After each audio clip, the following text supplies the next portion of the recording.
پیدائشی یا موروثی مرض کا میڈیکل سائنس میں کوئی علاج نہیں۔ ایسا مرض اگر کسی بچے کو لاحق ہو جائے تو اس بچے کے والدین پوری زندگی پریشان رہتے ہیں۔ آخر ایسے لوگوں کے لیے کیا حل ہو سکتا ہے؟ ایسے ہی مرض برین ٹیومر میں مبتلا لیہ سے ایسے ہی بچے سید شہویز علی کو، جس کی عمر 4 سال تھی، دربار عالیہ بلاوڑہ شریف آیا۔ بچے کی ماں کو ڈاکٹروں نے صرف اتنی تسلیاں دیں کہ 12 سال کی عمر میں بچہ نارمل ہو جائے گا، لیکن ڈاکٹرز کی ایسی تسلی تو کسی کو بھی دی جا سکتی ہے۔ پیدائشی مرض پر ایسی تسلیاں انسان کا دل نہیں بہلا سکتی۔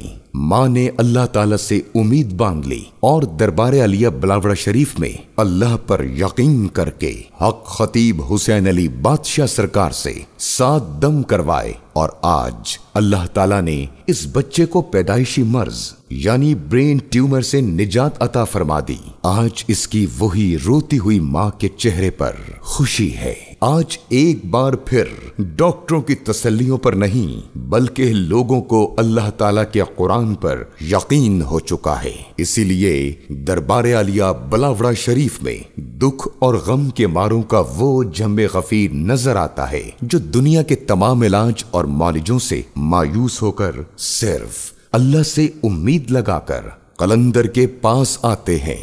اگر آپ ایسے کسی بھی مرض سے پریشان ہیں، جادو، آسیب یا شیاطین کے ستائے ہیں، تو تشریف لائیے دربار عالیہ بلاوڑہ شریف اور قلندر دوراں صاحبزادہ حق خطیب حسین علی بادشاہ سرکار کے دم سے مستفید ہوں، جو آج بھی گرمی ہو یا سردی، بہار ہو یا خزاں، ایسے ہی پریشان حال لوگوں کے جھرمٹ میں نظر آتے ہیں۔ تاجدار ختم نبوت زندہ باد۔